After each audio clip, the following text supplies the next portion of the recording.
Hello guys, welcome to lift number 13। आज lift number 13 से हम एक फिर ऐसे फ्लोर पे जा रहे हैं जहाँ पे और कुछ डरावनी कहानियाँ छुपी हुई हैं। अगर आपके साथ भी ऐसे कोई पैरानॉर्मल रियल हॉरर इंसिडेंट्स हो चुके हैं तो डिस्क्रिप्शन में दिए हुए हमारे ईमेल एड्रेस या फिर इंस्टाग्राम, फेसबुक, ट्विटर हैंडल पे अपनी वॉइस में या फिर लिख कर हमारे साथ शेयर कर सकते हैं to get featured on our next video. तो चलिए शुरू करते हैं आज की कहानी। तो पहली कहानी हमें भेजी है सुप्रिया ने, जब 2017 में वो चोपटा हिल्स गई थी उनके फ्रेंड्स के साथ। अब होता कुछ ये है कि ये लोग शाम को जब घूमते हुए जा रहे थे तो इनको जो पहला होटल अंधेरे के वहाँ पे मिला, इन्होंने वहाँ रुकने का सोच लिया। अब आपको पता ही है हिल स्टेशंस पे होटल्स कम से कम 1-1 किलोमीटर के डिस्टेंस पे होते ही हैं। वैसे ही था, इनको जो पहला होटल मिला वहाँ ये रुक गए। वहाँ रुके, सब कुछ सही ही था, बस होटल थोड़ा पुराना था। अब होता यह है कि ये लोग शाम को खाना वाना खाते हैं, रेस्ट वेस्ट करते हैं, बातें बातें होती हैं। होटल में चौकीदार और एक कुक था, इसके अलावा होटल में और कोई था नहीं। तो उनको चौकीदार बोल देता है कि साहब आप लोग खाना खाइए, आराम से बातें करिए, बस रात में कोशिश करेगा कि कोर्टयार्ड में बाहर निकले ना, बाहर घूमे ना, और कल सुबह ही अब निकलें। ये लोग भी सोचते हैं कि हाँ, हम लोग क्यों ही रात में निकलेंगे। ये लोग अपने अपने रूम्स में चले जाते हैं, खूब सारी बातें करते हैं, मस्ती करते हैं, पर इतने में कितनी आधी रात हो जाती है इनको पता ही नहीं चलता। करीबन 1 या 1:30 बज रहे थे। सुप्रिया को वॉशरूम जाना था। अब सुप्रिया स्पर्श को लेके वॉशरूम की तरफ जाती है। तो इन्होंने हमें बताया कि क्योंकि होटल पुराना था इसलिए कोर्टयार्ड में बिल्कुल कोने में वॉशरूम्स अलग से बने हुए थे। तो ये लोग वॉशरूम की तरफ जाते हैं, रूम से बाहर निकलते हैं, पूरा गुप्त अंधेरा था, ना कुछ आवाज़ थी, बस सन्नाटा था, और उन बर्फीली ठंडी हवाओं के अलावा वहाँ पे और कुछ भी महसूस नहीं हो रहा था। ये लोग होटल के वहाँ से निकल के वॉशरूम के वहाँ पे जाते हैं। वॉशरूम में सुप्रिया अंदर जाती हैं और बाहर स्पर्श वेट कर रहे थे।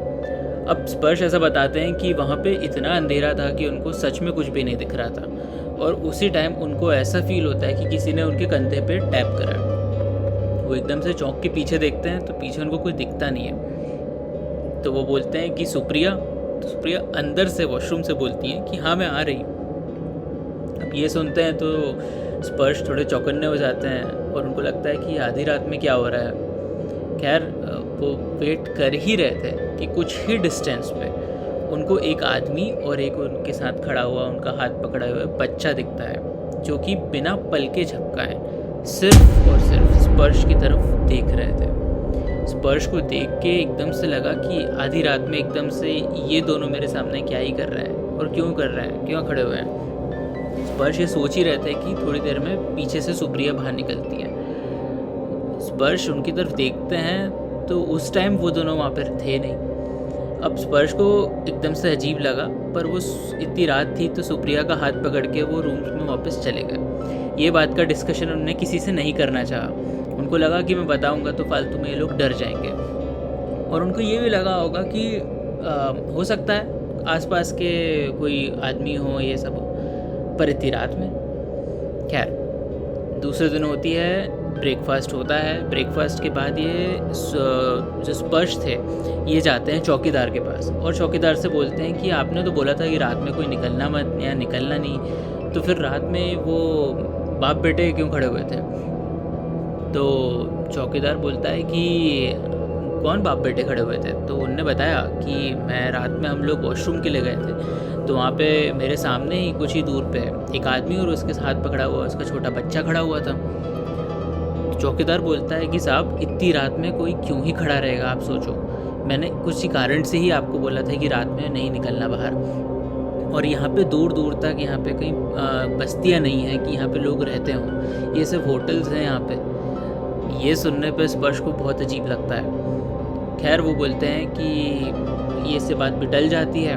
आज के दिन था, ये लोग फिर घूमने निकल जाते हैं। घूम के निकल के शाम को ये वो लोग वापस आते हैं, खाना वाना होता है और ये लोग फिर अपने रूम में चले जाते हैं। इस बार चौकीदार ने वापस इनको बोला कि साहब, मैं वापस बोल रहा हूँ कि आप लोग आज भी वापस मत निकलना। इस बार ये सुनने पे उन चारों को कुछ अजीब लग रहा था कि ये चौकीदार कुछ छुपा रहा है, कि बार बार एक ही बात क्यों बोल रहा है, कल भी बोली आज भी बोली। पर उनको लगा कि हो सकता है किसी सेफ्टी रीज़न के कारण, क्योंकि पहाड़ का इलाका है इसलिए बोल रहा हूँ। यार वो अपने रूम में गए, सो जाते हैं। करीबन 12-12:30 बज रहे थे तब स्पर्श को ऐसा लगता है और सुप्रिया को भी ऐसा लगता है, क्योंकि उनकी नींद खुलती है, उनको ऐसा लगता है कि छत पे कोई है। अब इन्होंने बताया कि ये जैसे एक छोटा सा होटल था, उसका उस पे छत पे कुछ ना कुछ आवाज़ कंटिन्यूस उनको आने लगी रात में। उनको ऐसा लगा कि रात में छत पे कोई क्यों ही जाएगा और कैसे जाएगा इतनी रात में। उनको धम धम धम धम ऐसा लग रहा था कोई ज़ोर ज़ोर से पैर पटक रहा है। पैर पटक रहा है ये तो लग ही रहा था, और थोड़ी ही देर में सुप्रिया ज़ोर से चिल्लाती हैं। जैसे ही सुप्रिया चिल्लाती है तो स्पर्श और घबरा जाते हैं और वो बोलते हैं क्या हुआ। तो सुप्रिया उनको इशारा करके बताती हैं कि देखो खिड़की पे कोई खड़ा हुआ है। और जब स्पर्श खिड़की की तरफ देखते हैं तब उनको विश्वास नहीं होता, वही आदमी जो उनको कल दिखा था वही आदमी आज भी खिड़की पे खड़ा हुआ था। इस बार भी वो बिना पलके झपकाए उन दोनों को दिख रहा था। ये दिख ही रहा होता है और एकदम से उनके कमरे पे नॉक होती है तो एकदम से वो गेट खोलने के लिए जाते हैं। देखते हैं जो उनके साथ वाले कपल थे वो उनके गेट पे खड़े हुए हैं और वो बोलते हैं कि तुम लोग सो क्यों नहीं रहे हो, हमें कब से ऐसा आवाज़ आ रही है कि तुम्हारे रूम से कुछ ना कुछ आवाज़ें आ रही हैं, तुम्हारे रूम से कुछ डोर नॉकिंग की आवाज़ आ रही है और हमें छत से भी आवाज़ आ रही है। ये सुनने पे सुप्रिया और स्पर्श दोनों उनको बताते हैं कि अभी तक हमारे साथ क्या हुआ, हम लोग को भी कब से छत से ही आवाज़ आ रही है। तो इस पे वो दोनों बताते हैं कि हमें कब से ऐसा लग रहा है कि हमारे रूम के बाहर कॉरिडोर में कोई ना कोई चल रहा है, किसी की बातें करने की आवाज़ें आ रही हैं, कोई ऐसा लग रहा है कोई बच्चा बार बार इधर से उधर दौड़ रहा है। ये सुनने पर जब वो चारों डिस्कशन करते हैं तब उनको स्पर्श पूरी बात बताते हैं कि उनके साथ कल क्या क्या हुआ, और ये सब बातें होती हैं और वो लोग डिसाइड करते हैं कि कल ही सुबह होते हैं हम इस होटल को छोड़ देंगे, और उनने वो होटल छोड़ दिया। Thank you for writing to us. अब दूसरी कहानी हमें भेजी है विकास ने। ये कहते हैं कि ये 2018 में इनके 3 दोस्त करण, पूजा और अंकुश के साथ नैनीताल से घूमते हुए कोसाली उत्तराखंड पहुंच रहे थे। वहाँ पहुँचते हुए उनकी शाम को गाड़ी ख़राब हो गई थी, जिस कारण से उनको कुछ दूर तक धक्का लगाना पड़ा। अब ये गाड़ी ख़राब हो जाने के कारण ये सब इतना थक चुके थे कि इनको जो पास में कॉटेज मिला वहाँ पे इन्हें रुकने का सोच लिया। थैंकफुली इनको उस कॉटेज में 2 रूम्स मिल गए थे। वो रूम्स में ये जाते से सोचा कि अब हम सो जाएंगे। वहाँ पे इनका सब कुछ अरेंजमेंट करवा दिया। वहाँ के केयर टेकर ने इनको ये चीज़ बताई कि आप सो जाइए और बस आप कोशिश करिए कि अब आप बाहर ना निकले, और रात में ऊपर हमारा 2nd फ्लोर जो है वो बंद है पूरा, तो वहाँ नहीं जाना है आपको जो भी करना है सब कुछ नीचे ही अवेलेबल है, पानी की फैसिलिटीज़ जो भी हैं आपको नीचे ही घूमना है, पर अब ऊपर मत जाए। वो लोग इस चीज़ को फॉलो करते हैं कि हाँ ठीक है हमें क्यों ही जाना है, और वो थक हार के सब सो जाते हैं। लेकिन विकास बताते हैं कि उनको उस दिन काफ़ी बेचैनी हो रही थी। वो इतने परेशान हो रहे थे कि उनको लग रहा था कि बस अब मुझे यहाँ से निकल के अपने घर की ओर जाना है, इसलिए उनको नींद आ नहीं रही थी। तो वो डिसाइड करते हैं कि बाहर जो कॉरिडोर है रूम्स के बाहर, उसमें मैं थोड़ा चल लेता हूँ। अब कुछ रात के थोड़े आधी रात हो चुकी थी, 12-12:30 बज चुके थे, और वहाँ अकेले वो घूम रहे थे। अब इतनी सर्दी में उनको कुछ भी सुनाई नहीं दे रहा था, बस सर्द की हवाएं ही थी, और उसके अलावा उनके फुटस्टेप के अलावा उनको और कुछ भी सुनाई नहीं दे रहा था। वहाँ पे वो चल रहे थे। थोड़ी ही देर में उनको आवाज़ आती है 2 बच्चों के खेलने की। ऐसा लगता है कि उनके जो 2 रूम है उसके बाद वाले रूम में 2 बच्चे खेल रहे हैं, कि मस्ती करने की आवाज़ आ रही है। और थोड़ी ही देर में उनका गेट खुलता है और वो 2 बच्चे बाहर निकलते हैं। अब विकास को लगा कि शायद कोई और भी फैमिली रोका के रुकी हुई है, और उनको स्माइल करके वो अपना घूमना कंटिन्यू करते हैं। थोड़ी देर में बच्चे एकदम से उनके सामने से छत की ओर सीढ़ी पे चढ़े 2nd फ्लोर की ओर सीढ़ी से चढ़ने लग जाते हैं। तो विकास उनको रोक के बोलते हैं कि बेटा वहाँ मत जाओ, इतनी रात में क्यों ही खेल रहे हो, और वो बंद है। इस बात को इग्नोर करके वो दोनों 2nd फ्लोर पे चले जाते हैं। विकास को काफ़ी अजीब लगता है, पर वो सोचते हैं कि मैं ना ही बोलूँ इस चीज़ में और मैं ना ही पढ़ूँ तो बेटर है, और वो अपना घूमना कंटिन्यू करते हैं। कुछ ही देर होती है उनको घूमने को और वो बच्चे ऊपर से वापस नीचे आते हैं और विकास को बोलते हैं कि हमारे साथ ऊपर खेलने चलो।